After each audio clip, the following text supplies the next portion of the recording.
Hi friends, നമ്മളിന്നിവിടെ തയ്യാറാക്കാൻ പോകുന്നത് ഒരു പഞ്ചാബി കീറാണ്.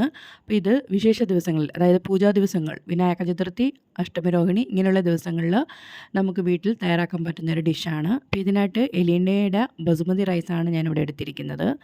ഇത് നമുക്കൊരു 1.5 കപ്പ് റൈസ് നമുക്കെടുക്കാം. നല്ല വൃത്തിയായിട്ട് കഴുകിയതിന് ശേഷം ഇത് വെള്ളം വാലാനായിട്ട് മാറ്റി വയ്ക്കാം.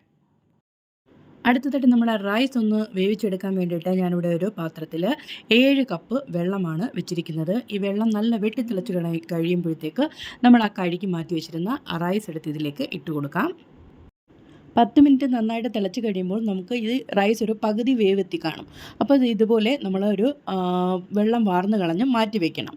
അതിനുശേഷം നമുക്ക് ഒരു പാത്രത്തിലേക്ക് 1.5 ലിറ്റർ പാല്, അതായത് 3 കവറ് മിൽമ പാലാണ് ഞാൻ എടുത്തിട്ടുള്ളത്. അപ്പോൾ 1.5 ലിറ്റർ പാല് വെച്ചതിന് ശേഷം നമ്മൾ ഈ പകുതി വേവിച്ച റൈസ് ഇതിലേക്ക് ചേർത്ത് കൊടുക്കണം.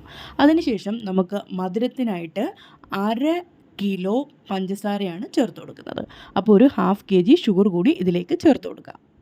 എന്നിട്ട് നന്നായിട്ട് മിക്സ് ചെയ്ത് കൊടുക്കുക.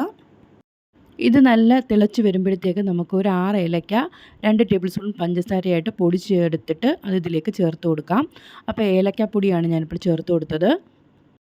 ഒരു 20 മിനിറ്റ് ചെറുതീയിലിട്ട് നന്നായിട്ട് തിളപ്പിച്ചതിന് ശേഷം ഇതിലേക്ക് ഒരു ടിൻ മിൽക്ക് മേഡ് കൂടി ചേർത്ത് കൊടുക്കാം. ഇത് ചേർത്ത് നന്നായിട്ടൊരു 2 മിനിറ്റ് ഒന്ന് മിക്സ് ചെയ്ത് ലോ ഫ്ലെയിമിൽ തിളപ്പിച്ചെടുക്കുക. ഇനി നമുക്ക് ഒരു 2 ടേബിൾ സ്പൂൺ നെയ്യിൽ കുറച്ച് കാഷ്യൂസ്, ബദാം, പിസ്ത, പിന്നെ കുറച്ച് റൈസിൻസ് ഇത്രയും കൂടെ വറുത്തെടുത്ത് ഈ കീറിലേക്ക് ചേർത്ത് കൊടുക്കാം.